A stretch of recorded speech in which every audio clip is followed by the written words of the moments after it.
Are we technically in MCO right now, actually? Yes. Because they removed the EMCO, right? We never moved. KL was never in EMCO. Oh, okay. Oh, really? In Selangor. Only Selangor is EMCO. Only Yeah. certain parts of KL has EMCO, but lifted already the EMCO in Selangor. Yeah, I don't understand, you know, why at 10, 13,000, they're still relaxing it. Maybe they don't understand too, I guess. I don't know. Does it matter whether they relax it or not? It didn't help. Yeah. Yeah, well, there's going to be another cluster coming up, I guess, because of the yesterday's prayers. Okay, we've got a lot of participants coming in already.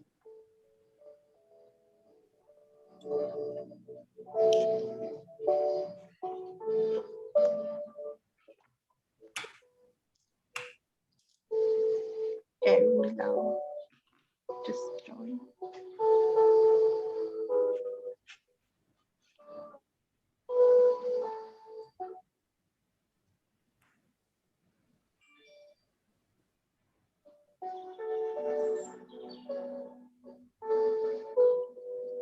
Isn't there a feature in Zoom where you can see the people around the screen? Yeah, you just go at the top at the gallery, at the top of the view. You can choose how top right hand corner. Yeah, but it doesn't. I have one which is vertical only. It's not around the whole screen. Yeah, you can have side by side gallery or side by side speaker. Right.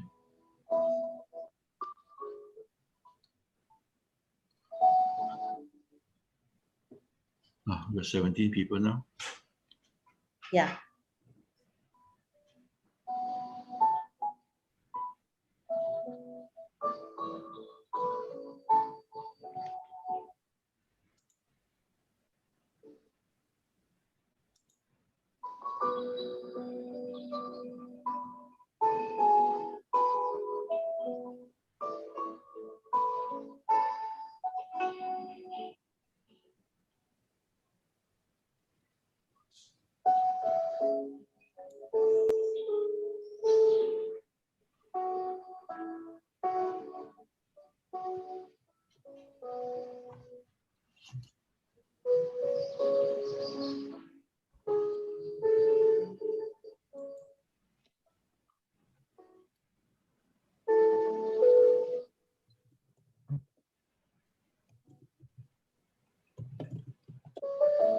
What time is it now?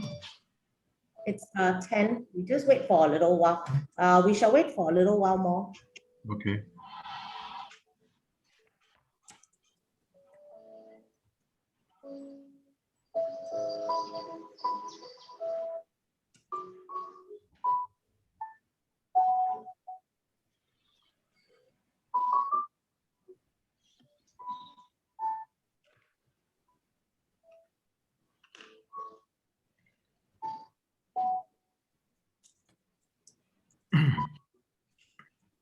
Good.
Morning, everyone.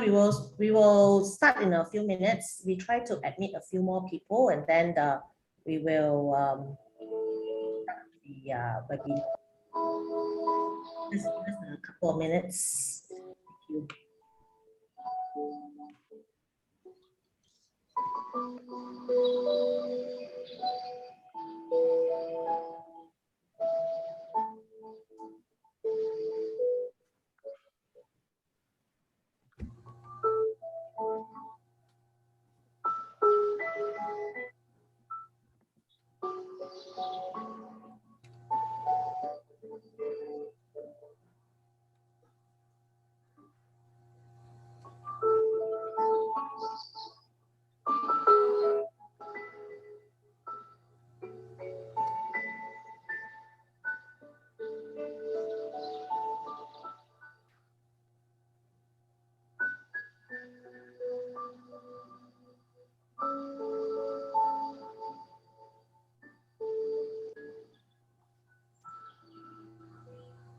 While we are waiting for others to join us, maybe you could introduce yourself by telling us, where you're from. Earlier, saw that actually is from TED Learning. Thank you very much, Sweet. Good morning. Right. So if the rest of the participants here, if they could just share with us on the chat where they are from, and that will be nice, so that at least we know who you are.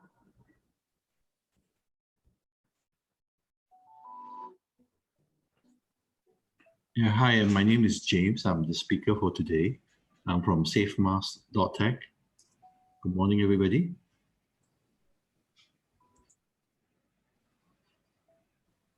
Yeah, so I'm Pat. I'm the moderator for today. I'm actually from PM Resources.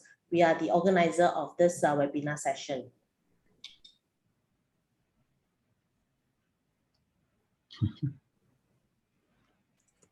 Very shy. Thursday morning. Thank you, Fong. Fong is from Samdabi Energy Solutions. Thank you. Thank you, Fong Siu Kin.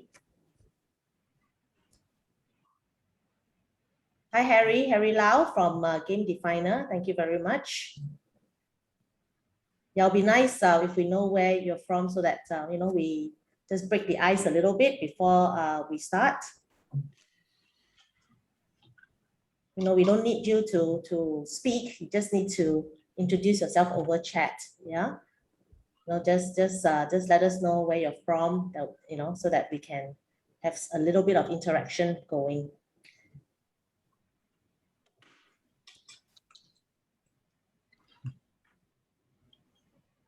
You got 18 now, is it? Sorry? We have Yes. 18 people now. Yes.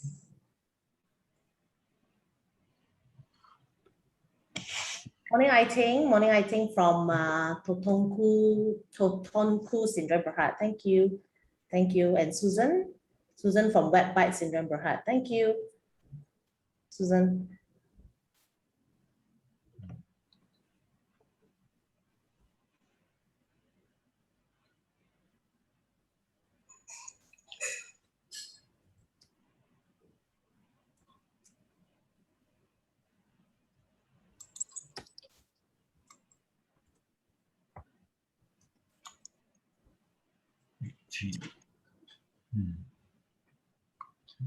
I have Kong and Gilbert and Jacqueline. Thank you for joining us. Would you mind to share, where you're from?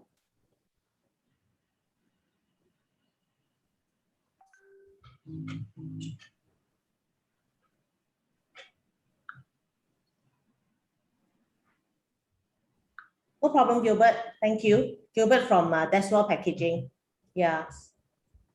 No worries. You can, we'll admit you again if you need to leave and come back.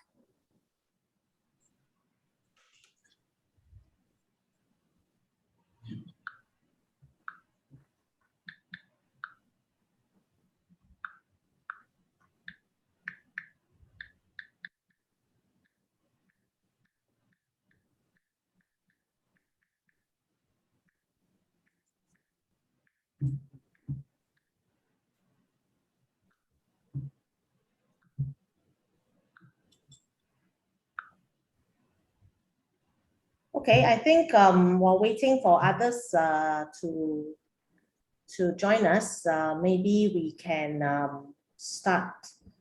Then as people join us, then they will be able to to hear the webinar as they join us. Yeah, because because I think some of them are having some problems with their speakers or their laptop or something. Yep. Okay. Good morning. Good morning. Thank you for joining us. This is a quarterly. Well, we usually have a physical tea talk at our office, and we hold it every quarter. But unfortunately, in this current pandemic, we have to do this virtually. So thank you for joining us at our second quarter webinar, Tea Talk, where our speaker, Mr. James Leong, will be sharing with everyone about face masks at the workplace. Yeah. Okay. Now, should you have any questions during the presentation, feel free to raise your hand. And then we will take on your questions as and when you raise your hand. Or if you want, you can also actually write your questions. You can also actually write your questions at the chat, and we will answer them, throughout the session, or most likely at the end of the session. Yeah. Now, if there is a particular question relating to a particular slide, right? So when you ask your question, maybe you want to indicate the slide number. The slide number is actually at the bottom right of each slide that James will be presenting. So if you have a particular question relating to a particular slide, so it'll be good if you can indicate which slide you are asking the question from. Yeah. Okay. Now, while the webinar is on, I will appreciate if everyone unmute themselves. Unless they have a question, they can raise your hand. You can raise your hand and you can actually, mute yourself. If you have a question, you can actually raise your hand and unmute yourself, and then we will take on some question. If not, you can actually write the question on the chat and then we'll take it on from there. Yeah. Now, just a little bit about James and SafeTech. Now, basically, Facemasks Tech was created as a new business unit of AHD Furnishing Malaysia Sdn Bhd in order to provide the market with high quality face masks with strong certified protection ability and good breathability. Yeah? Now, Facemasks Tech, leveraging on the company's 50 years of track record as a fabric technologies company, practices a strong culture of researching and developing its quality solution. Now, AHD also has a significant experience in fabric sourcing, fabric distribution, and fabric production, especially custom production. Now, one major area which the company currently focuses on is specialties fabrics for healthcare institutions, especially fabrics which are produced based on relevant fabric performance standards. And these fabrics are the ones that are being used for the mask that is being produced by Facemasks. Now, James Leong, our presenter for today, now he's trained as a building professional and has taken over the family business since 1992 and has managed to steer the company towards establishing itself as one of the leading companies in Malaysia, focusing on healthcare furnishings and also now in certified reusable face masks. Okay, so over to you now, James. Yeah, okay, thank you. Thank you, Pat. Good morning, everybody, and welcome to this webinar today. I hope that we will be able to enlighten you with new insights about face masks, and we will also tie in with the topic today, which is face mask at the workplace. Bring the screen.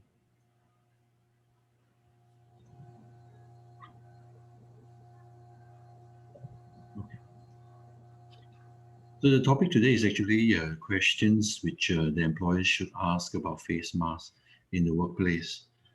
Given the current pandemic, I think this is a pretty relevant question. And in the course of actually preparing for this presentation, I have managed to, if I may, come up with, I think, a couple of important insights. And although they may seem simple, but I think hopefully those insights will help us understand the matter and allow us to make decisions as to how we can also help reduce the infection rate at the moment. First and foremost, I'd like to thank Pat and her team for organizing this seminar.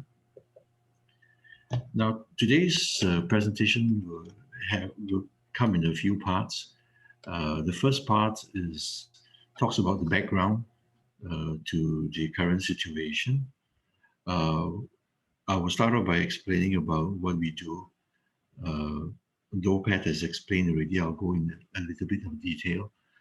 And then we'll talk about the pandemic 17 months after the official date of 31st of December 2019.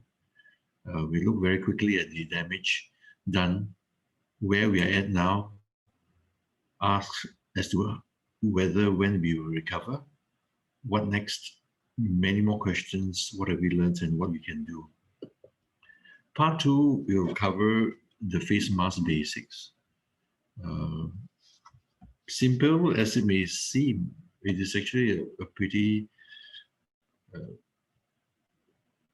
well in-depth and a well-researched area. It is a science in itself, covering many aspects of it.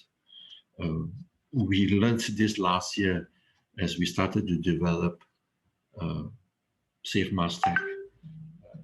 it was not as simple as it initially seemed to be.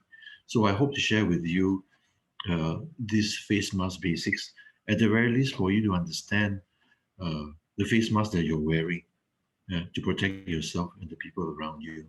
Yeah. Part 3 will talk about the 6 questions, and I shall go into this later. Yeah.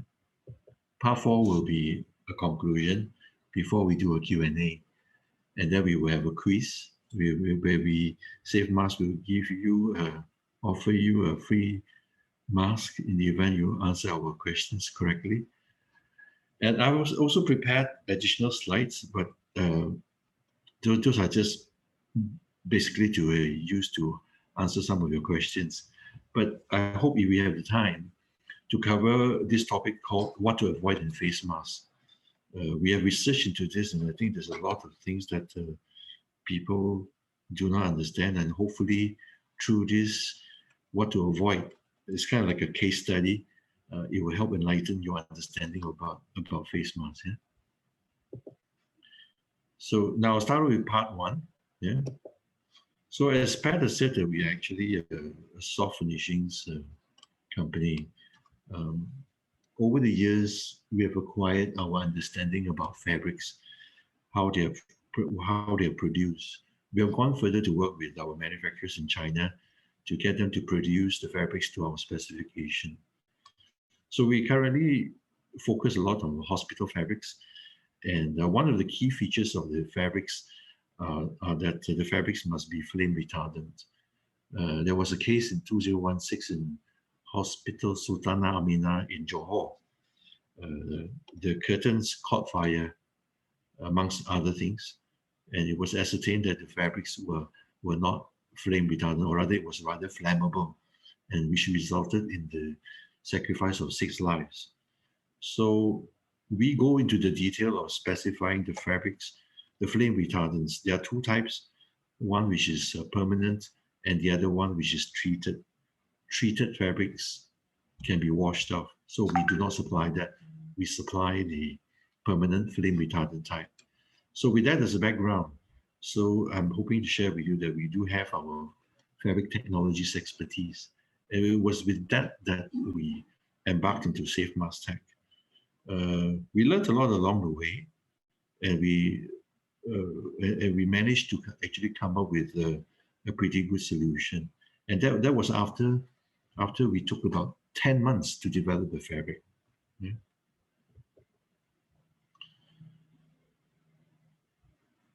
So it's been about 17 months already. Yeah. Scenes like this still linger on in our mind. Yeah. In the early days of the Wuhan outbreak. Yeah. China was the first country to be hit. And when they got hit, the whole world panicked. We really didn't know what to expect. Fortunately, they were very disciplined. And until today, they are very much in control. And I think that I want to stress the word discipline. That's a very key word which I want to stress over here today. So this is the chart for the global infection rate. As you can see, it has gone up, a couple of waves you've seen. And early this year, we thought that, yeah, we're very good. The Americans were rolling out the vaccines. It came down, and everything was looking possible. Everybody was rejoicing until the Delta came along, and that really caught everybody by surprise. So if you look at India, that was when we were all shocked, yeah, hitting about 400,000 infections per day because they all bathe in the Ganges and things like that, right? So fortunately, I believe that they produced ivermectin, and that's helped them bring down the cases. Yeah. Regionally in Southeast Asia, Vietnam was exemplary. For 15 months or 14 months, they were very much in control until recently they've had to go into lockdown. Same thing with Thailand, and same thing with Indonesia, and of course ourselves. Yeah. Another interesting country is actually South Africa. You see this pattern here, it repeats itself. It makes you wonder whether we're going to see this for the next couple of years. Yeah. So just take note of the red arrow. I'll come back to this red arrow later. Yeah, because this red arrow is very critical in my explanation. The damage to economies. A lot of people are suffering, as we know. We have all these food banks coming up in Malaysia, and the damage to the environment.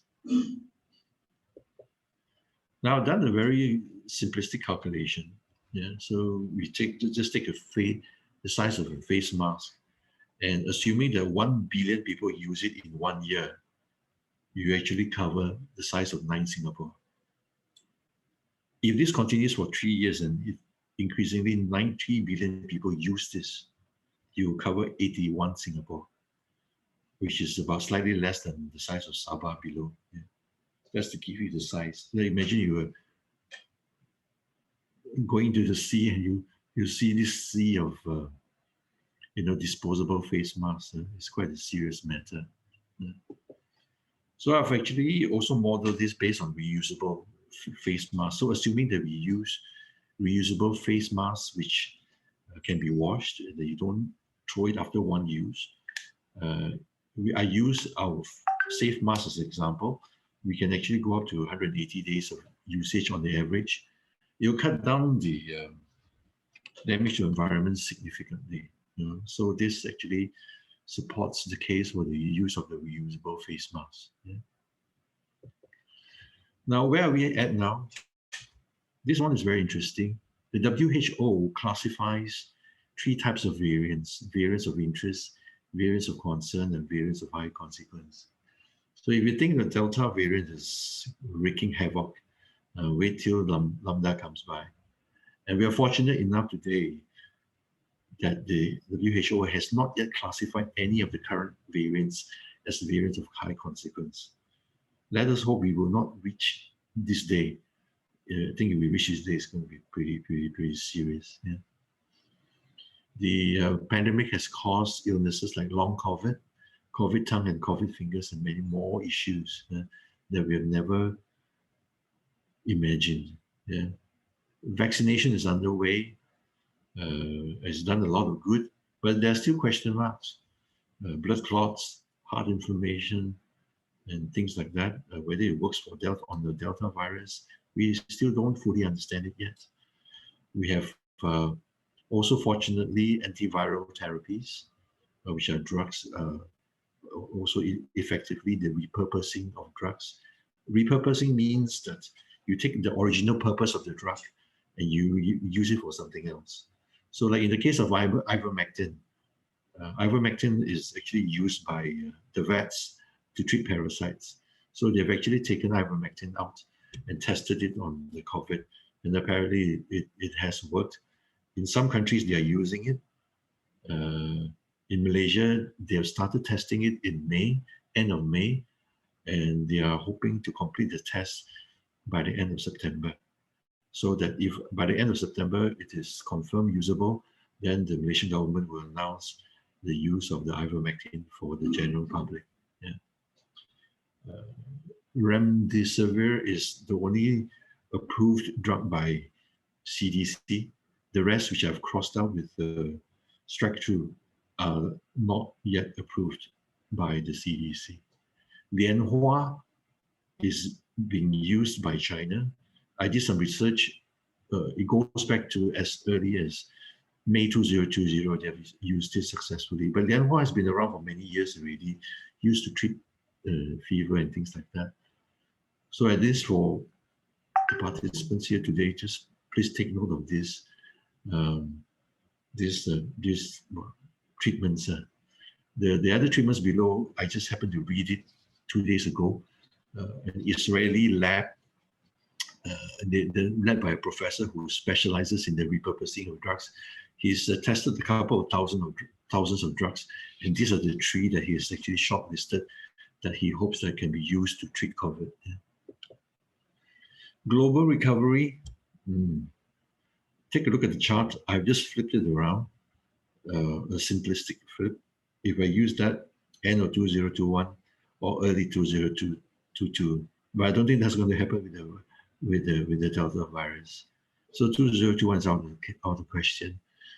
2022, 2023, we don't know unless somebody comes up with a drug which can be produced very fast, or even a vaccine. Yeah? And on top of that, we are seeing the regional spikes, and we really don't know whether these regional spikes are really temporary spikes, or is the start of actually another round of major pandemic. Yeah? Lots of questions we have. Are we going to see this as endemic? Will this virus ever go away? Will another one come again? I read again, monkey virus. Once in a while, you have things, funny virus being reported. What will happen when we go back to work? Will we ever go back to work?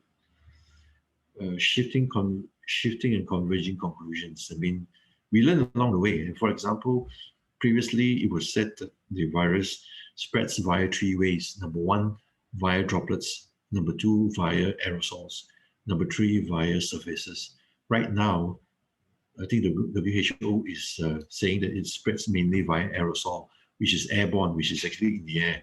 Yeah, when previously the WHO for many months said no, it doesn't spread via air. Okay, so how do we come to terms with it, and what have we learned? Well, one thing for sure, I think we have learned that breathing is very important.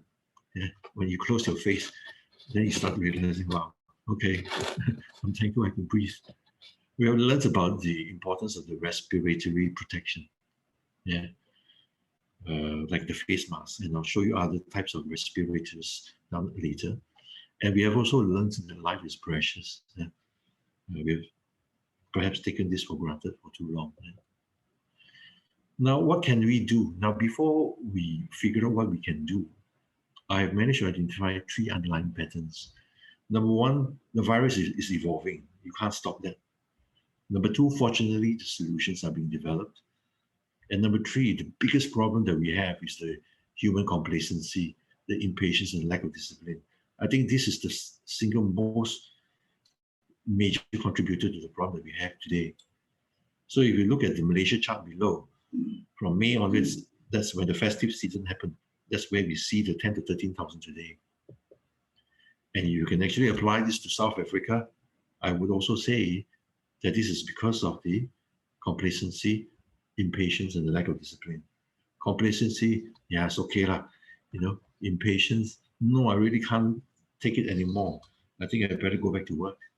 And lack of discipline, and people don't bother. To me, I think as I've said, this is the biggest problem that we have today. And if you see Indonesia and many countries, they're all recurring, and it's because of this. UK, they're opening up. Malaysia today, 10, 13,000, they're still letting people go back. I mean, not that you cannot go back. I think, to me, I think it's more could have been done actually to do things in other ways, in alternative ways to bring the pandemic down. So to solve this problem, yeah, you really can't solve the virus evolving. On the solutions, yes, I think we can continue to develop the vaccines and the antiviral drugs. And of course, we must exercise stricter discipline and SOPs, not just exercise discipline and SOPs, but exercise stricter discipline and SOPs. I think each of us here today hope that I will be able to convince you that to be more vigilant and more disciplined. Yeah? Well, same measures, but stay at home, work from home, and everything. This is the best that we can do, yeah, including, as relevant to the topic today, to wear quality face masks. Yeah? Okay, now I'll come to the part two, which is actually on the face mask. The reason why I have prepared these slides is so that people understand, and so that it can be tied in with the part three, which is that what kinds of face masks that you need to use. Because if without understanding such things, I think it'll be quite futile to try to figure out what you're going to do in the workplace. Yeah? So I'll start off by talking about the types of face masks. Yeah? So essentially right now, there are 5 types of face masks. Yeah? Most of us have been wearing the single-use face mask or even the medical masks because they're just available in the market. And then you won't see people walking around with all these white kind of things. They're actually called respirators. Yeah. They are the other ones, the surgical ones. So they are basically different types. These respirators are actually used for very specialized instances, which I'll show you later, including in the surgical room. Yeah. So this face mask was actually developed in the 1960s. Before the 1960s, people were still using fabric, but I presume that because of the fact that they have had to wash it, so they developed the non-woven face mask. Non-woven face masks are the fabrics that you see in Pampers, yeah? The one that you can, is very light and you can throw it away after you use. Or when you go to a restaurant after dinner, they'll give you the napkin in a plastic bag and you open. Yeah? And then those fabrics are very fast to produce, low density, not expensive. It's the same as those single-use face masks and medical masks. Yeah. So before the pandemic came, this was actually used in the healthcare industry or various industries. But when the pandemic came, everything went haywire. People started producing these face masks, and a lot of China factories were starting to produce face masks which did not meet any specifications, right? Then people, out of no choice, they started developing or sewing their own cloth face masks. So that's where what we have these 5 types of face masks today. Yeah? So I'm showing you right now this specialized face mask. This is a general purpose particulate respirators. These are actually the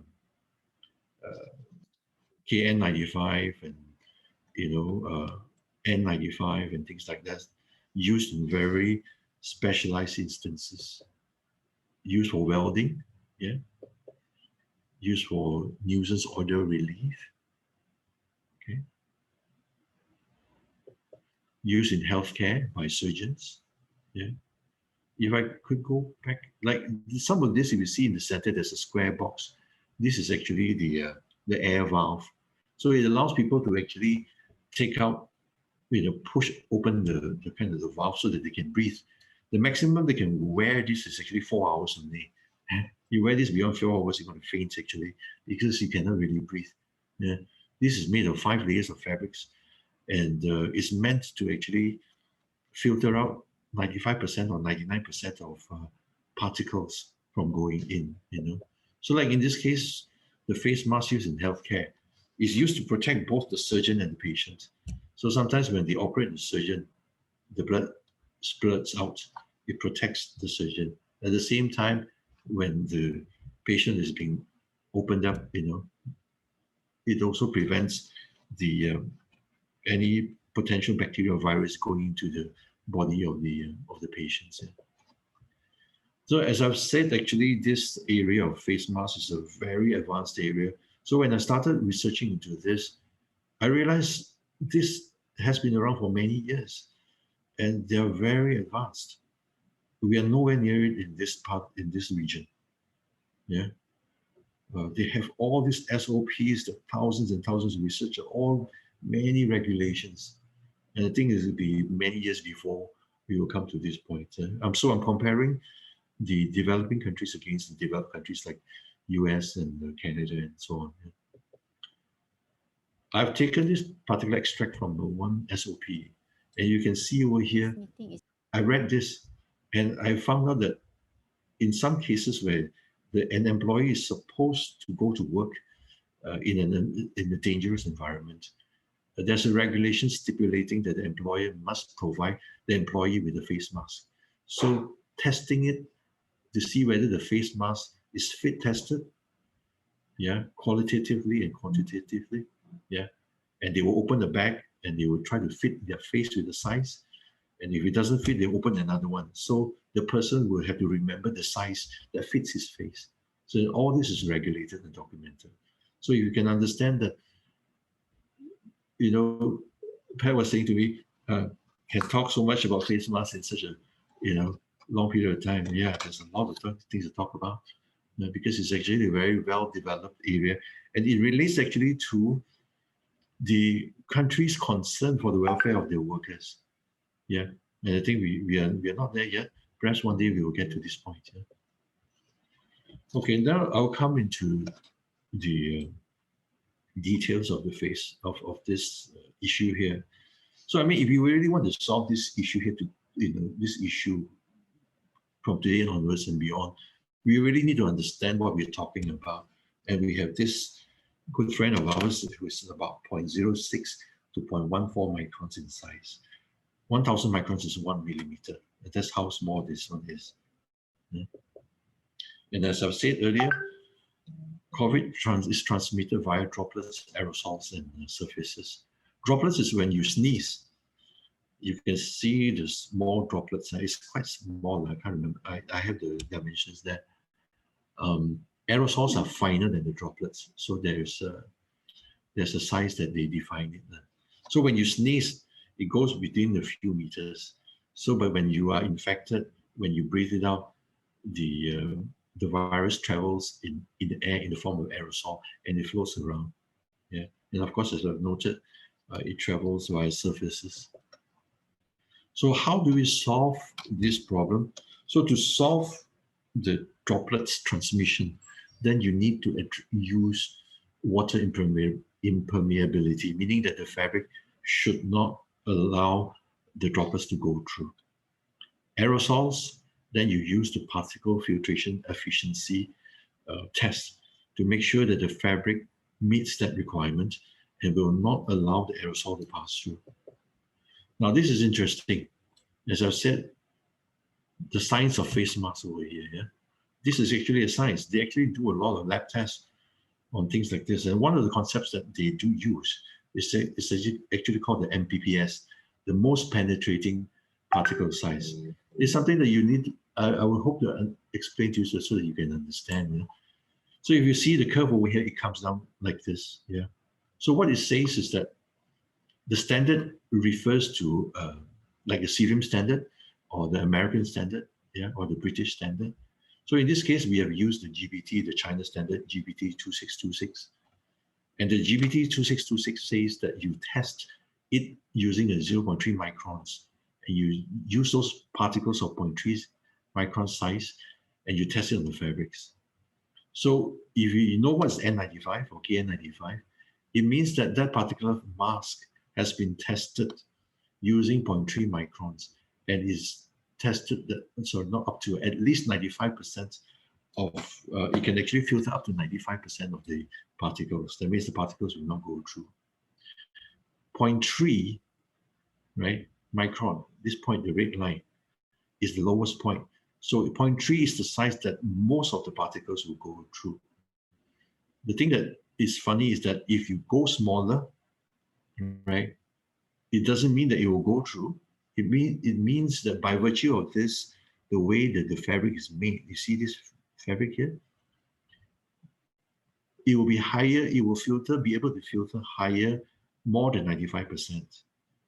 If you go to 0.5 microns, it will also filter more than 95%. So like at this point, the MPPS, it is the most vulnerable point.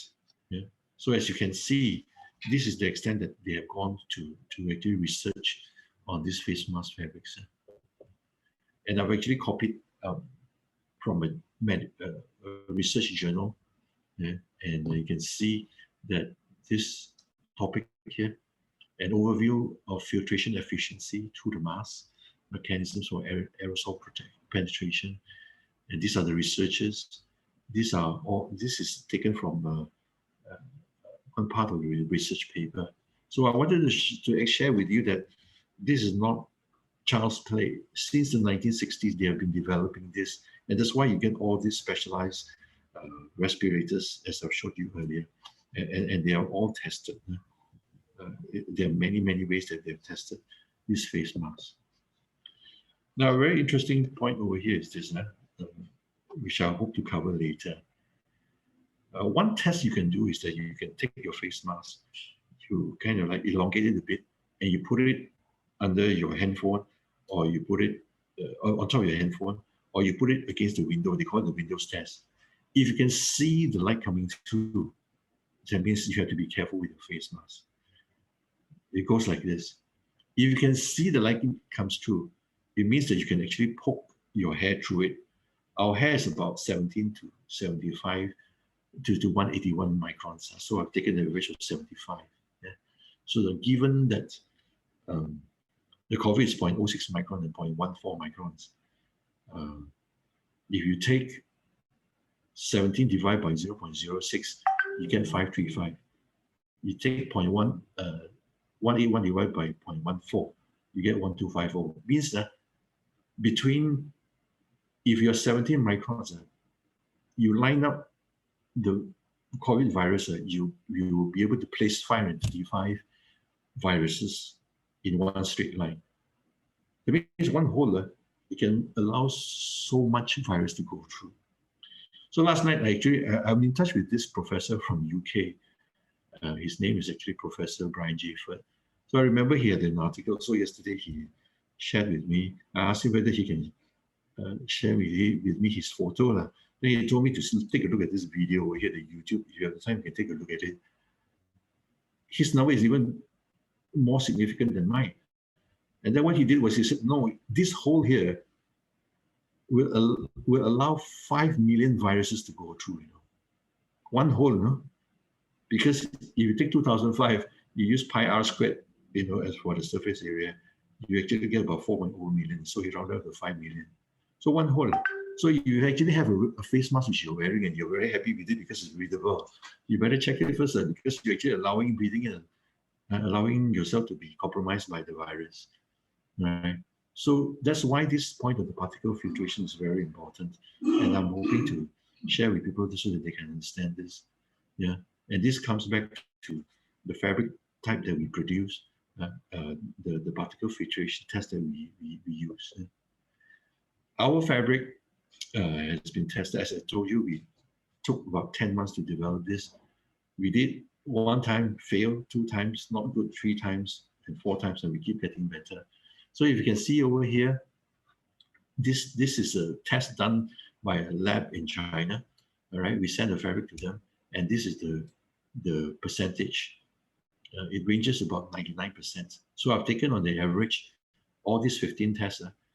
Our particle filtration is actually 99.727%, yeah, which is pretty high. Okay, which is pretty good. Yeah. Now, to solve the second problem, you need water impermeability. So to solve the droplet problem. So this is our face mask. So as you can see, the water does not go through. So this is the first line of protection against the droplets. The earlier one was the particle filtration, which stops minimizes the particles from going through. Okay, and this is our certification for the water impermeability. So we have to actually have to test it against the test. Yeah. Now this is another one. When you buy your fabrics, especially good quality fabrics, it is actually required as a specification that the fabrics do not become flammable. Can you imagine if you wear your shirt and then suddenly go poof like that? Yeah. So flammability is a very important criteria in fabrics, right? Or non-flammability. In face masks as well is also a major criteria. So we have actually tested our fabric against to prevent it from being easily flammable. Okay, so this is our test. That means it's certified, tested against a particular standard.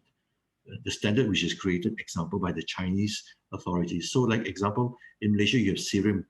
So Serum will come up with a standard. So if you want to supply to the Malaysian market, you have to meet the Malaysian Serum standard. The other important point is that is the breathability. You can have 100% filtration, but you cannot breathe, also no use. A good friend of mine who had lunch with me, who's here today, she said she bought a face mask, but after wearing it, getting down from the car, walking for about 100 meters, had to take it down. So that made me realize, so what's the point? I mean, you want to wear something that protects you, You don't just buy it because it's thick or they say to use 100% filtration, but you cannot breathe. So when you take it down, then you are compromised already, right? So the thing is here that there are two things that must be looked out for. It must be able to give you protection, at the same time, give you good breathability. There must be a balance, you know. It is a very fine balance, you know, because if you increase good breathability, the penetration, you know, is increased, so it's not good. So it's a very fine point to do. This testimonial from my friend's daughter, I was very happy to hear that, and so she actually used this 8 hours straight during a production shoot. Yeah. So just for this point here, very important, make sure that you have certified protection and that the mask is breathable, and of course not non-flammable. But bear in mind, if you have a mask which is certified with certified protection, that doesn't mean it's breathable, as I've said. I'll come to this later. Anyway, this is just a diagram that we have, how we show that the light blue ones are the droplets, which are bigger particles, and the COVID. Yeah. So we have 100% protection and the 99.72% protection. Yeah. And you see over here, the droplets is more than 5 microns when you sneeze. And then the aerosol or the airborne particles is between 1 to 5 microns. Yeah. But I know that things like this, it varies from researchers to researcher. Some may define it in different sizes. I've seen different sizes. But in any case, it's almost about the same. Okay, the costing. I mean, sometimes, the price of our reusable mask is about maybe 10 to 20 to 30, right? So, but you really think about it, you know, like in our case, our face mask can be used for, on the average, 180 days. So you buy one, it's also $30.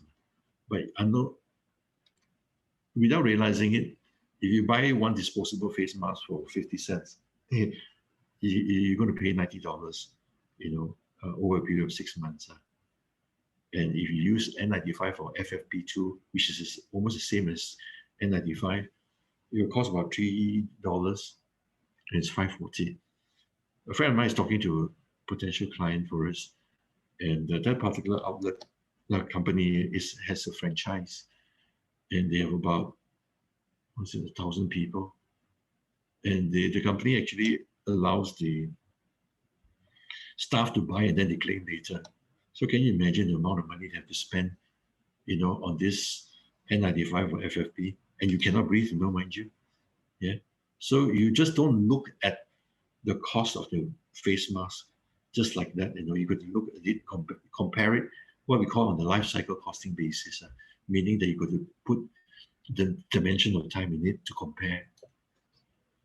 So at the end of it, I don't think price is that critical, even if it looks expensive.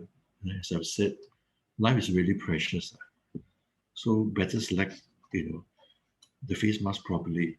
And the key selection criteria is actually certified protection and breathability. And there are other criteria as well. So now we'll come to this part 3. And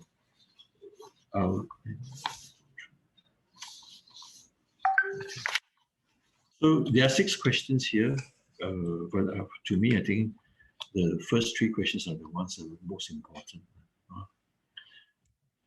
So the first question is, should employers mandate the use of face masks in the workplace? Okay. Now, we know for a fact that the government is actually mandating, that means making it compulsory or mandatory to use face masks. We are at this stage now, lockdown. Yeah. Okay, so I've actually taken this chart, flipped it, you know, from the blue to the purple, so for simplistic analysis.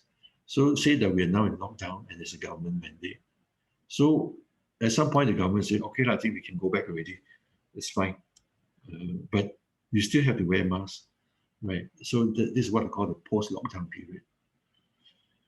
And I understand also that a lot of employers, whilst the government has actually required everybody to wear face masks, sometimes even in the office itself, it is not followed through, 100%. So here we are asking whether the employer should make it compulsory. Beyond this point, beyond, say, example, we go down to 0, right, which is upon recovery. Perhaps the government will not say to you that you have to wear it compulsorily. But the question now remains is whether the employer would mandate it or not. And I have a few thoughts in mind to share with you today. So post-lockdown, so I'm going to divide the two, which is one, the post-lockdown here. I'm going to focus on this post-lockdown here and the upon recovery here. Okay. Post-lockdown, should we mandate?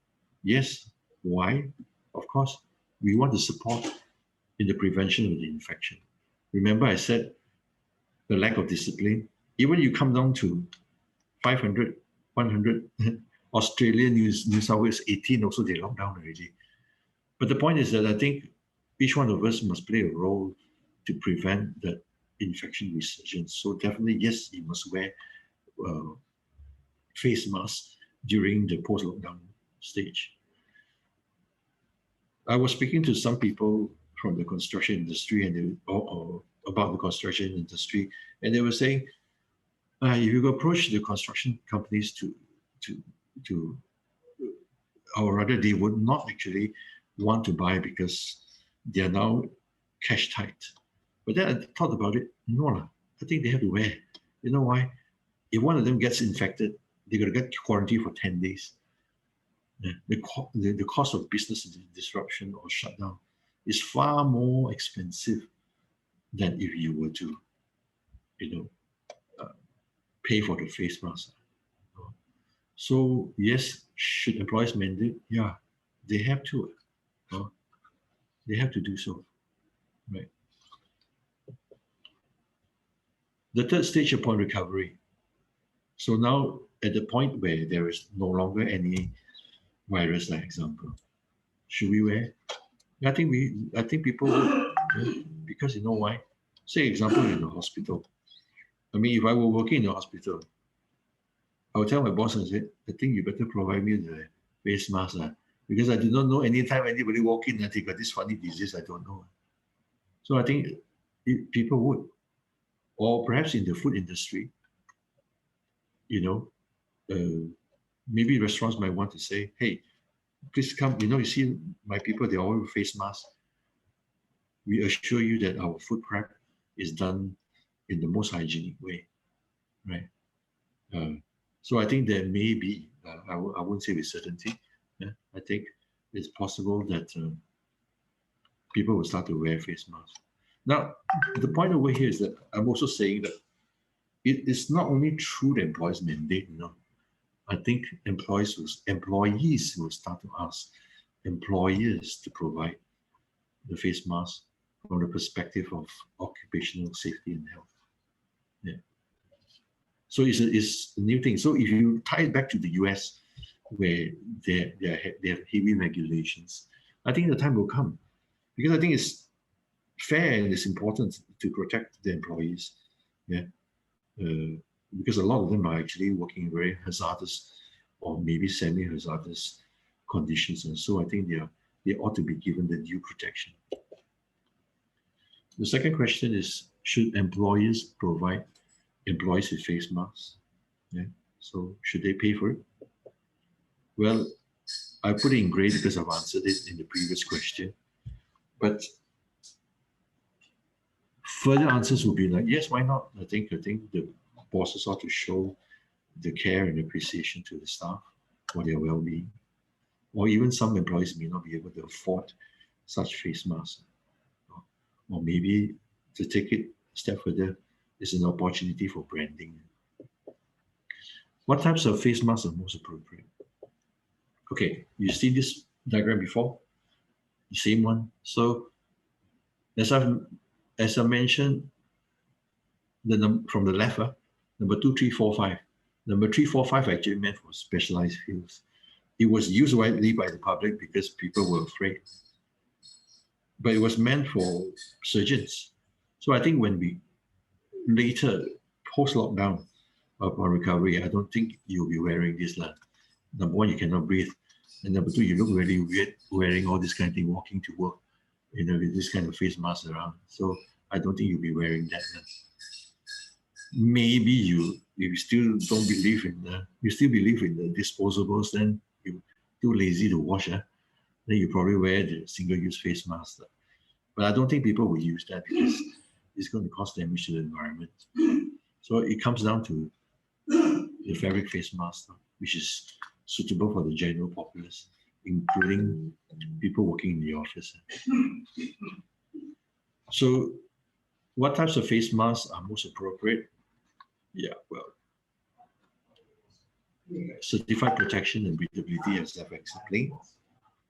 Number two, of course, as I've explained, also non-flammability. And you also need to have the face mask to be comfortable. It must have a good fit. Yeah. Sometimes you might buy face mask and you wear it. You have to stretch your nose forward because you cannot fit. And the face mask must be durable. Like in our case, we can last until 180 days on the average.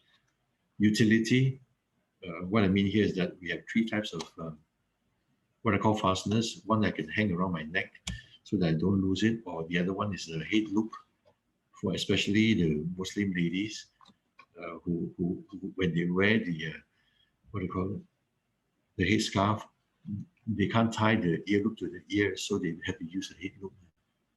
Quality, of course, you have to buy better to buy good quality face masks. Design colors, that's for aesthetics, and the price. So price, yes, is important, as I've explained just now. You cannot compare a reusable face mask with a disposable. And you better calculate because it turns out to be, it will eventually end up being more costly. What are the face mask hazard issues in the workplace? Yeah. Will wearing face mask cause issues? I think of course it will, but you just have to be careful. If you buy a poor quality face mask, then you're going to have breathing difficulties. Or you might actually run into the risk of mixing up the face mask because you think that's yours, but in fact it's somebody else's. And then when you wear it, you may get infected or something. I was speaking to a company and they said, no, if I were to provide my staff with a face mask, some of them might be lazy, so they don't wash it. So if they don't wash it, they get rashes, then they come and blame me. So I came up with a solution for them and said, okay, why don't you do two colors? One color for 135, another color for 246. And that can be resolved. Or you can have a situation where the face mask gets caught in the machinery, which is serious. Flammability risk, which for us in safe masks, we have addressed. And security risk, this is the one where you might get imposters coming to your office wearing a face mask and you think it's your staff and it's not. So these are issues that you have to face. So how can employers ensure the employees wearing face masks appropriately? Right. On the first day of training, you train them, you put up reminders in the form of posters, or maybe use technology to remind them all the time. You praise them when they do it well. Or the best of all, you inculcate the safety culture. I think this is very important, so we have to be very conscious. Recently, we have had to go back to the office. We have got approval from MITI to operate. So I normally have briefings for my staff every morning or every few days. So I say to them, hey, please be careful. You might be coming from a place where it's highly infected. Yeah. So please be careful. So don't bring in, if you know that you're compromised, then better declare it. So I think that kind of safety culture is important. Post-lockdown, upon recovery, same thing. I think very important is that the company, right, because of its own interests, if the company has staff that gets infected, then it will suffer the shutdown cost. So the company must have a responsibility to keep on reminding the staff, hey, you better wear it. If you don't, we shut down, then you got no salary. I think that's a very important point. And then, as I mentioned earlier, perhaps we might see the day when employees also request employees to provide the face mask because they feel that it's important for them to be protected. How can employers enforce the use of face masks? Well, basically, I mean, punishment, I guess. Same thing. Just keep on highlighting to them. And again, it works the other way as well. The employees will, in time, be more conscious, like it's what's happening in the US. Maybe the unions will take it up to make sure that there are acts being put in place and regulations put in place to ensure that the workers are protected. So, I've come to the end of the presentation about doing my conclusion. We have 6 questions. So I've summarized this, and in a way I'm repeating it, but I'm actually summarizing it. So should employers mandate the use of and provide face masks? Yes. To support infection control? Yes, it's more costly if staff gets infected and you're shut down. Therefore, it's cheaper to provide face masks. As a form of appreciation and care for the well-being of employees, some employees may not afford an opportunity for branding. What types of face masks are appropriate? I need to stress again, certified protection. Make sure that you get it certified. But you need to be able to read the certified protection. I've seen the protection which goes like this. It relates to a standard which relates to the dimensional stability of the fabric. Means that after washing, the fabric won't change shape or it won't elongate. So there are people who simply put out the certification. So you make sure that you check the proper certification. And of course, as I mentioned, breathability. All these things I've mentioned before.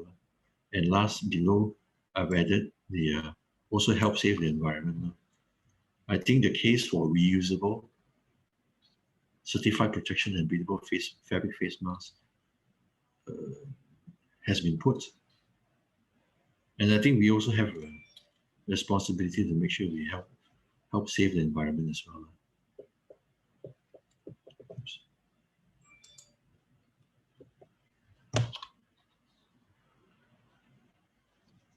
Yeah, it comes down to this, as I've said, the biggest problem we have is the complacency, impatience, and lack of discipline.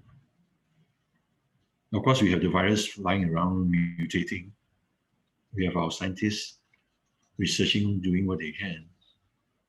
But I think putting aside the poor governance of the government, which is also a factor in my view, I think each one of us have this responsibility. So like in the case of Malaysia, you see over here, this is Malaysia, right? We're now here. So when we come down to this point, whether we get up to this point, it's going to require a lot of discipline. If not, we're going to see this one coming up again, just like in South Africa. Life is precious. Thank you. So can I take questions?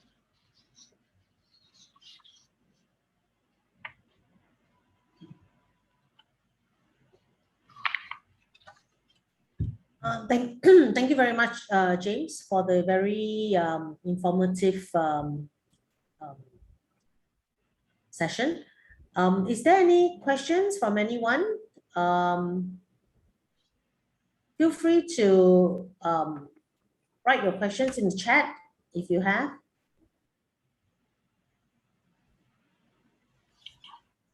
Maybe whilst they think about it, I will go to the other slides first. The one that on the what to avoid in face masks, which I think is very important.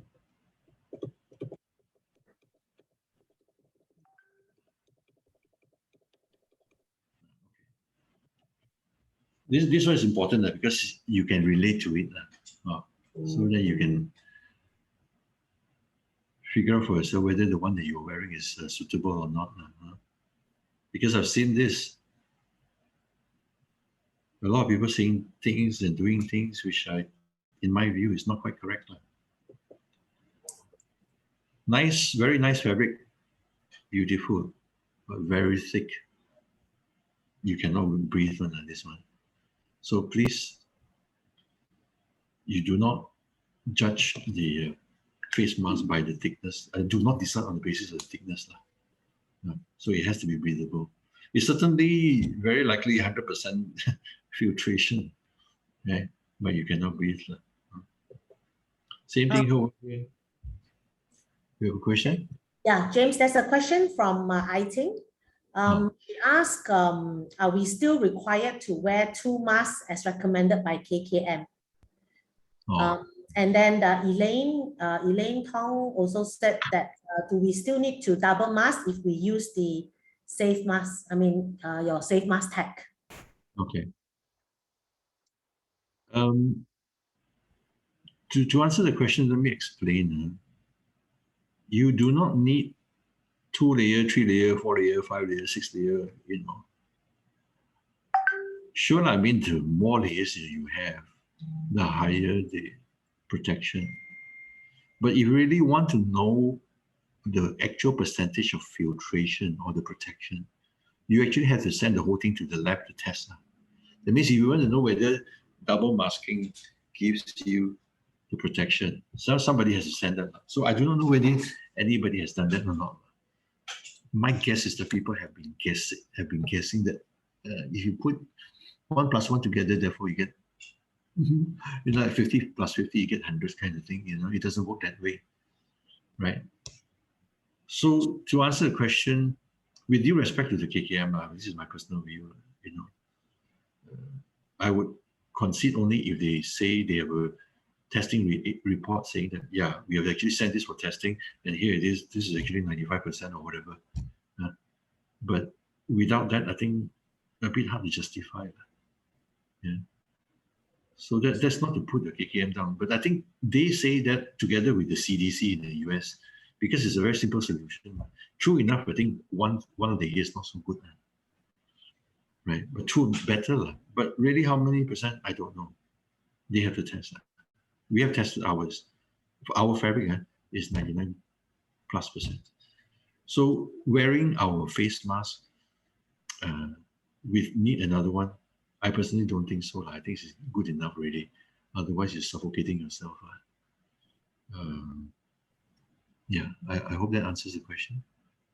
Okay, so basically, James, what you're saying that is if we have your safe mask tag, if we have the mask from safe mask tag, we do not need to double mask. Is that right? Because that's what Elaine is asking. Yeah, correct. No, yeah, correct. You don't need to. Okay, there's another question. For the washable mask, like the one that you provide, which is 99.7% filtration, like what you said, how can we know after numerous washes that the filtration is still efficient? I mean, the efficiency still remains. Okay, that's a very good question. By right, hang on, let me see whether we did that or not. Jason, did we send for the second testing? No, we have not yet. Okay. No, by right, we should send it for testing. But from my experience, I think it should be quite stable. Maybe you drop down a bit, but I have to admit that we have not really tested the second round yet. So, but fabrics are like this. I mean, you have to look at the fabrics. Certain fabrics, it will actually change after washing. But the one that we have, I've been wearing mine for many months already. I think it still looks okay. Yeah. But to answer frankly, I can't answer that at this point in time. We will send it for testing down the line. Okay, so so James, you will be sending your mask for testing to see whether after how many washes the filtration efficiency will still remain? We will be, because we have been caught up with many other things. I mean, to do a test takes quite a bit of time and we have to organize many things. You know? Okay. So, yeah. But I don't think it's going to drop down below 95. It won't happen like that. Right. Even if it won't certainly won't go down to 90 because of the way the fabric is produced. It's a pretty tightly produced fabric. Okay. So for your particular, for the masks, particularly from Facemasks Tech, how many times do you think, we should wash, then, then we have to change to a new one? Okay. I have been testing a face mask. And there was one, I'm wearing 2 or 3 right now, and I'm past the 6 months period already. Yeah. There are some friends who they only lasted for 120 days. That's mainly because of the adjuster in the ear loop, not the fabric. The fabric remains intact very well. Yeah. I would say 180, and I think it will need to go up high. It will go up higher also. It can go up higher. The one I'm wearing, no issue. It's more than that actually. Okay. Any other questions?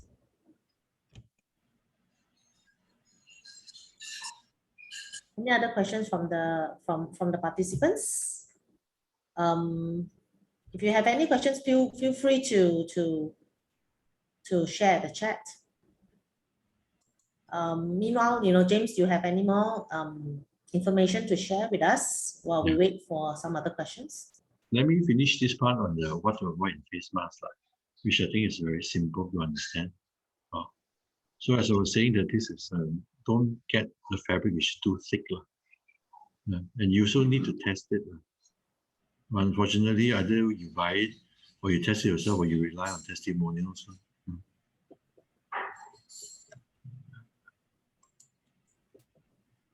This one is also very thick.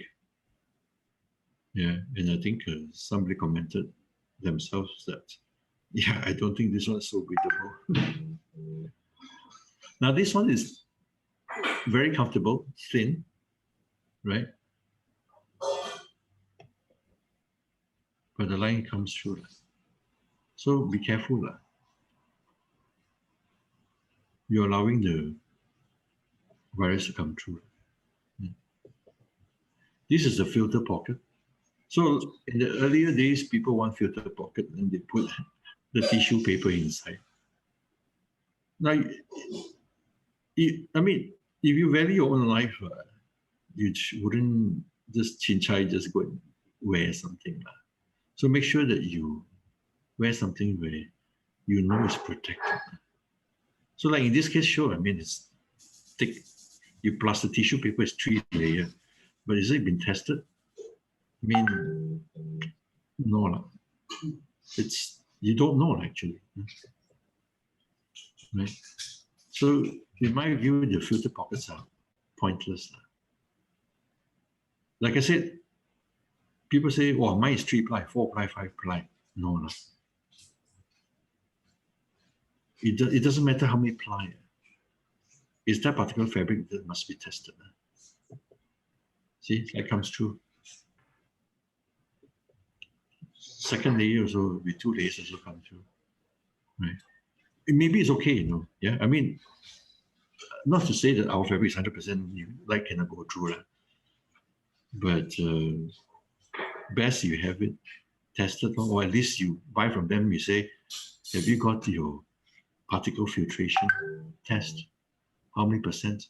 And yes, your minimum is 95%. Okay, the good quality mask must be 95%. Okay, that's where you get from. N95, KN95 is 95%. N99, KN99 is 99%.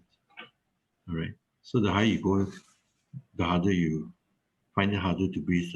You can have also N100 and KN100. It filters a lot. Now this one is a spongy fabric. To me, it's not so good. I'll explain why. First, on the ear side, you see this one? Yeah. It comes cut out using the machine like this. But when you stretch it, yeah, it can stretch up. But if the face mask does not fit your face, then you cannot wear this mask already. And then you can tear it very easily. So you buy what, $2, $3, $5, I don't know, but it won't last long. Light comes through from this sponge fabric. Okay. Yeah, this is very nice, very design oriented, used by people who ride the bikes. But I think it fits a particular size, face size on you. It's not easy to wear, but it still comes through. It looks very thick, you know. It still comes through. You like? Okay. James, there's a question here that says that some of their friends were asking if they keep wearing the safe mask tag, the mask from the safe mask tag, for a long time, does it cause any skin diseases on their face or any skin irritation on the face? Not that I have any feedback, but we haven't got it tested yet, I must admit. But it is a very basic fabric. It's a fabric used for, part of it is used for garments, so it's okay. Mm-hmm. Okay, right. And what kind of detergents are advisable for use to wash, masks such as the face mask tag? Buy a pH 7, not too acidic, not too alkaline, pH 7. You look for a pH 7 kind of. But I use a simple one, no issue actually. So what I do every day when I come back home, so I go to my sink and then I squirt the soap onto my mask, and then I use my hand and rub it, rinse it, and then I hang it dry. It's okay. And I've been doing this for like 6 months easily, no issue, no problem. Okay. Okay. Yep. Any other questions? Thank you, Bernice. I continue to finish off this slide? Yep. Okay. So this is the same slide as before. Now I'm talking about the elastic ear loop. Yeah. So never buy a face mask where this elastic ear loop is the same fabric as this face mask. Because whilst this fabric is stretchable, it is not suitable to be used as an ear loop. So this one has limited stretchability as well. So you have the same case where your ear have to be turned forward. If it's the face is not suitable, the size is not suitable. So if you see this thing continuous like this coming back, not suitable, you have to buy something else. I'll show you. This is ours. So we specifically have another elastic cord band over here, which is not attached to the fabric, right? And this one is after we have gone through many rounds. The earlier versions was either too stiff or it wore out after a while. So we chose a very good quality material. So it may seem like a very simple face mask, but we actually went through a lot in terms of designing and selecting the material. So this elastic has to be really stretchable. Not like the other one just now. You really cannot stretch on that. Now the other thing to watch out for is that when you buy, this is called the adjuster, right? Ours, we have a stopper, right? So you must have this. If you don't have this, you have this, then this one will go missing already. Okay, so watch out for this as well. Huh? This one very funny. This black thing is used in the school bag to control the cord. So I don't know, maybe they ran out of ideas, so they put it in. But you cannot fit this one into the mask as well. So it doesn't work. So this is a school bag cord stopper. This is what I'm showing you about the poor quality ear loops. You see this one? After a while, cannot use already one because you pull and it's destroyed by this one here, right? So this one won't last maybe 30 days. I think, I don't know, you know. So whereas in comparison with ours is a very sturdy one actually.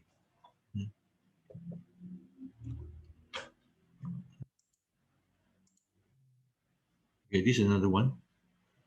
You can see the hairy, kind of hairy elastic ear loop lah.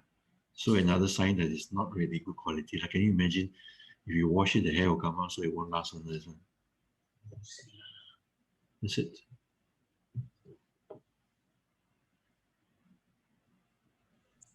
You want to see? Okay. Yep.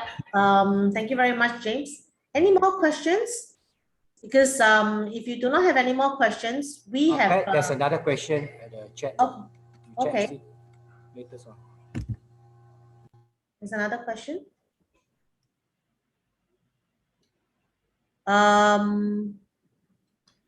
Okay, so there's a question here. What will you do if the detergent used for washing the mask, I mean the safe mask tag, causes a special smell? I mean, like the detergent actually, the smell of the detergent is stuck on the mask.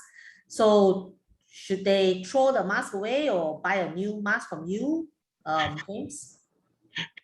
Okay, I think if you were to have this situation, one must have bought a detergent which is quite cheap. I've not come across a detergent like that. But I would say that detergents, being detergents, I think you can wash it away. I have not come across this. I can't comment, but I believe you can wash it.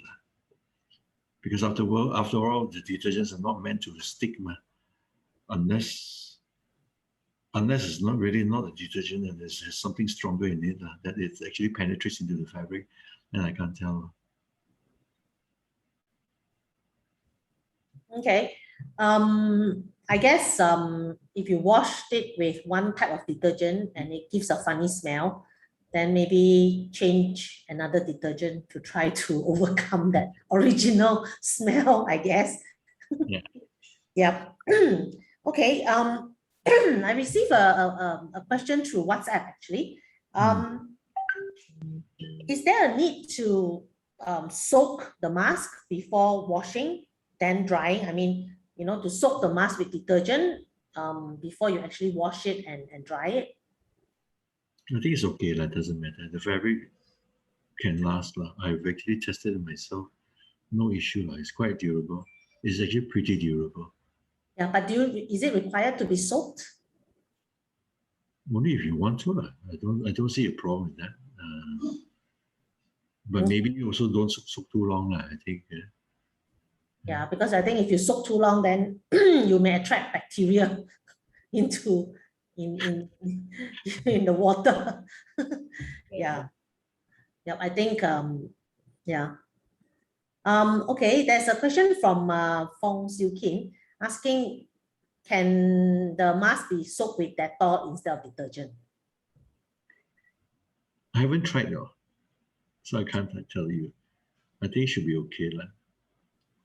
I'm not sure. I can't tell you if I haven't tested it. Maybe I can answer that, Siu Kin.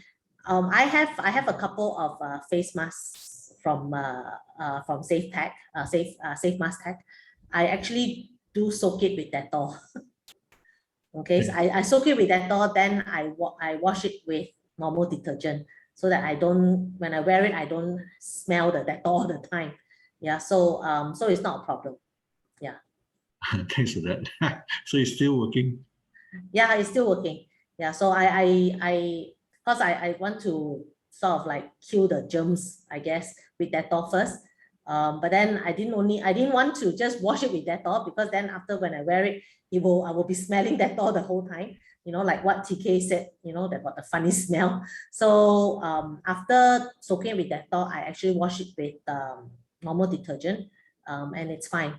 Yeah, it's fine. I need to explain this bit here, which is that it may seem very simple to ask a question, but for each particular new angle or new proposition like Dettol and things like that, by right we have to do tests, and tests takes time. So we do plan to bring this beyond this point. We hope that we can develop different types of face masks down the line as well, right? But there will be time required to do all these tests. Okay. There's another question from Gilbert. Gilbert asked, how can we prevent bacteria from sticking to the face mask tag mask or any cloth mask when they hang it to dry? Okay. Well, basically, how should I say? Any face mask also, any fabric also, there's a chance of things sticking onto it. But maybe I take this opportunity to explain about antibacterial and antivirus. Okay. This will be hopefully our next development of the fabric. But one thing that I need to highlight is that I find it very funny that a lot of people, they say, mine is antibacterial, very good. But excuse me, we're talking about virus, so be aware. If people promote that theirs is antivirus, that's good. If theirs is really good, then good, you can consider that. But don't be misled by the fact that they say, oh, mine is antibacterial. No, it doesn't solve. Because for us as fabric specialists, right? Example, our hospital fabrics. If you want to test a fabric for a particular quality, example, in the hospital, this bacteria called MRSA is very rampant. So when we send for tests, we say, I want to test this fabric for MRSA. You cannot go and go and say, it's God, there are tests which are broad, but they're not specific enough. So to answer the question, prevent, not really moment. Well, I don't think you can prevent, but we are hoping to develop down the line a fabric which will take care of the bacteria when or the virus, more so the virus, when it sticks onto the fabric. That will require time as well. Okay. Any other questions?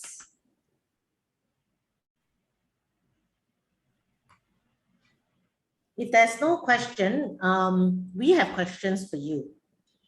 Okay. Now, James will be asking maybe about 3 questions, and from the presentation today. And if anyone can answer the question, we will actually be giving away the safe mask tag, right? A piece of safe mask tag to the correct, the 3 correct answers. Yeah. Okay. Right. Start? Yep. But before we do that, I want to explain a few things. So if you do win the thing, we will need to contact you. We'll give you a diagram to tell you how to measure your face size. So I'll show you. This is just to explain about what we have. Because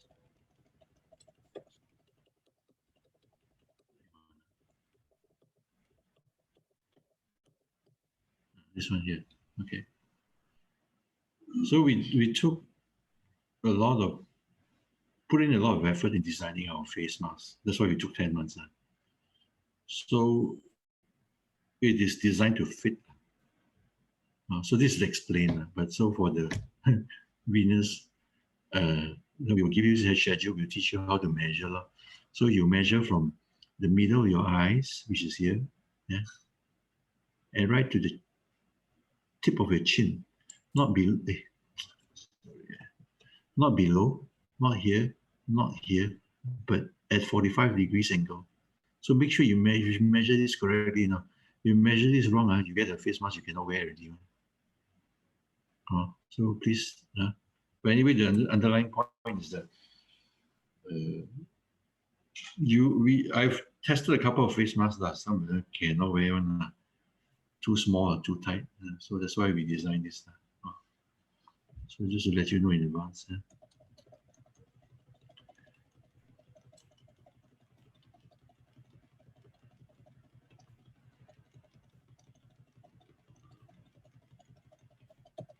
Okay. All All right, I'll start with the first question. So how are we going to do it? Yep, so maybe James, you can James, you can ask the first question, and then the first person who posts the correct answer on the chat, then that will be the first winner. Okay, so we use the chat form and not by voice. Yeah, I Okay. think it'll be best on chat form. Yes. Okay, I'll start. So the Okay. question comes like this.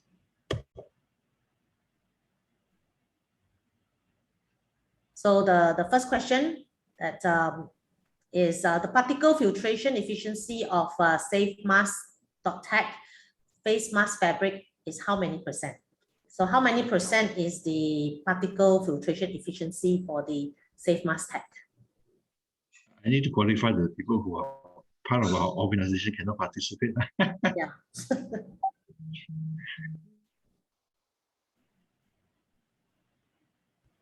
So any answers? Yes, from Nicole, 99.72%. It's very close, but not the exact one. Not the exact. Bernard say 97%. Nah. No. No. So these people have not been concentrating. No. Like that is cheating. More than 98%. Qualified. Any try? Anyone else? Now we go to the nearest one.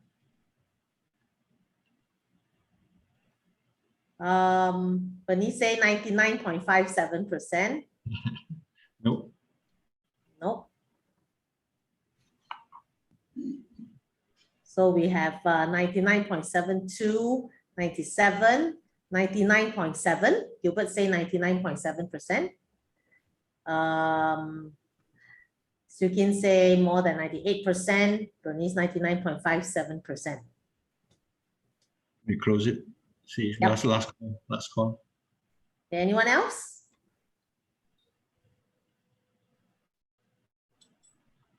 Close. Yeah. Okay. We'll take the closest one. Closest one is 99.72. It's actually 99.727. So 99.72. 727%. Gilbert. Yeah. 99.72 is the closest, is it, Nicole? 99. Hang on, let me just say. Yeah. 99.727. 99.727. So the closest would be Nicole, 99.72. Yeah. Okay. Okay, Nicole. Congrats, Nicole. Because we use this because that was the 3 decimals used by the testing agency. So we follow that. Okay, we go to the next question. Yep. Okay. Next. Okay. So the next question is the Facemask.tech face mask fabric can block off how many % of droplets? I think say 100%. Yep, that's correct. That's correct. Congratulations, I think. Congrats. Okay, we go to the next one. Yep. And final question. N95 is made up of how many ply of face mask fabrics?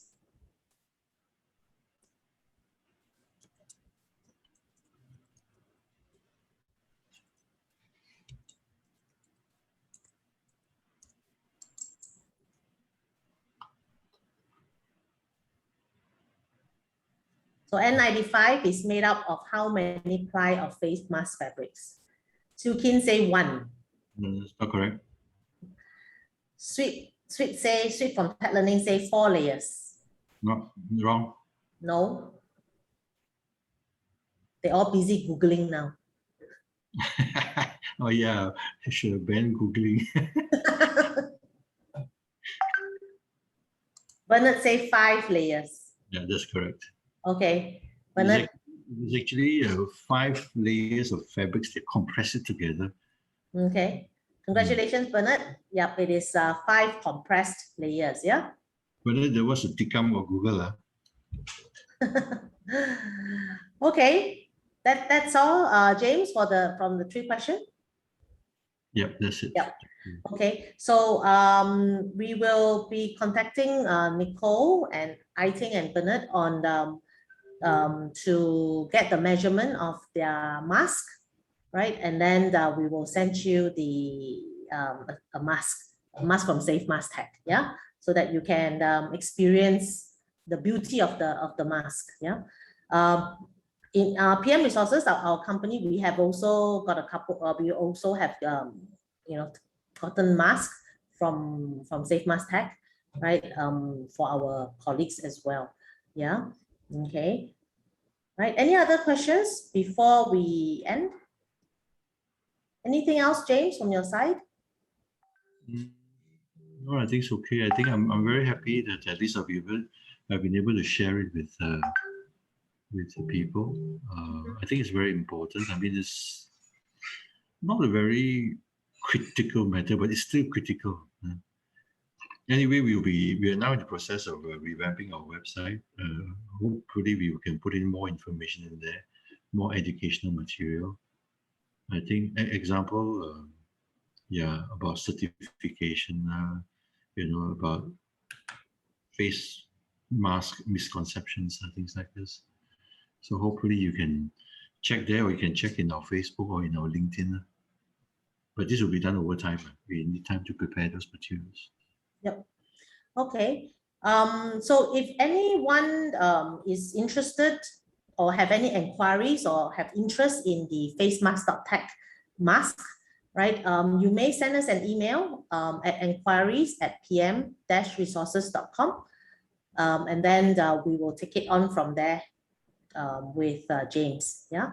So if for example, if you think your company would like to look into ordering these masks for your employees, right? And maybe also do some corporate branding, right, with your company's logo on it. It can be done.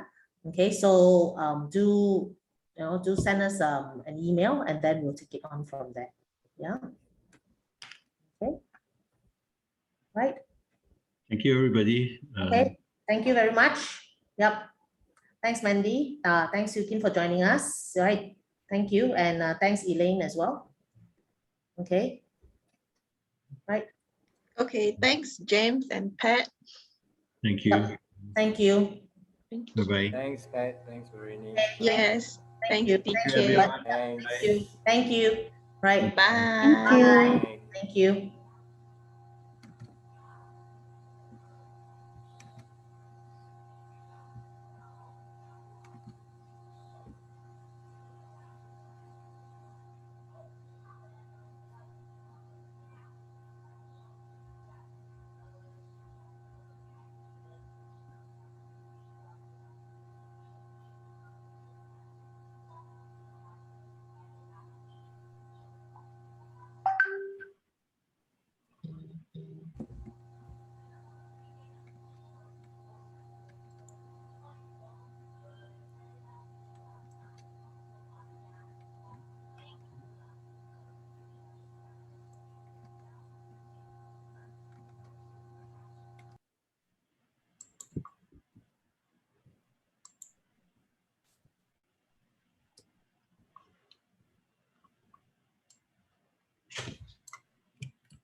Are we hanging around?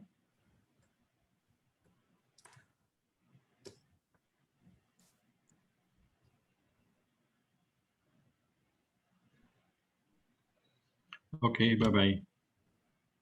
What was it?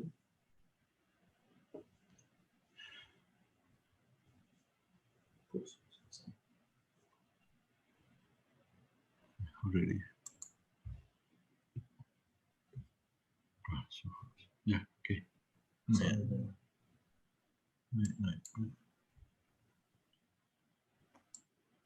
How do I exit?